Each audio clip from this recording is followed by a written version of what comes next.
آج کی اچھی بات، اگر آپ مزید ویڈیو دیکھنا چاہتے ہیں تو ہمارے چینل کو لازمی سبسکرائب کر لیں، ساتھ میں بیل آئیکن کو بھی لازمی پریس کریں تاکہ ہماری روزانہ کی ویڈیو آپ تک پہنچتی رہے۔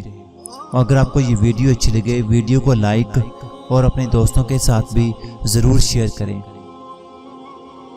حضرت حسن بن علی رضی اللہ تعالیٰ عنہ روایت کرتے ہیں کہ حضور اکرم صلی اللہ علیہ وسلم نے ارشاد فرمایا کہ جس آدمی نے اجر و ثواب کی نیت سے اور خوش دلی کے ساتھ قربانی کی، وہ قربانی اس کے لیے آگ سے رکاوٹ ہو جائے گی۔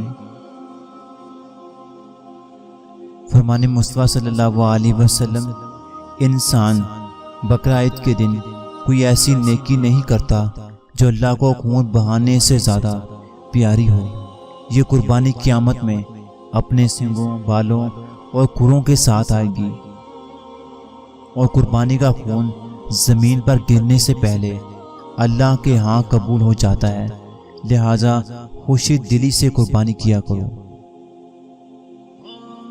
فرمان مصطفیٰ صلی اللہ علیہ وسلم، قربانی کرنے والے کو قربانی کے جانور کے ہر بال کے بدلے میں ایک نیکی ملتی ہے۔ فرمان حضرت علی، لوگ دو طرح کے ہوتے ہیں، ایک سخی لیکن ان کے پاس پیسہ نہیں ہوتا، دوسرے مالدار مگر وہ کسی کی حاجت روائی نہیں کرتے۔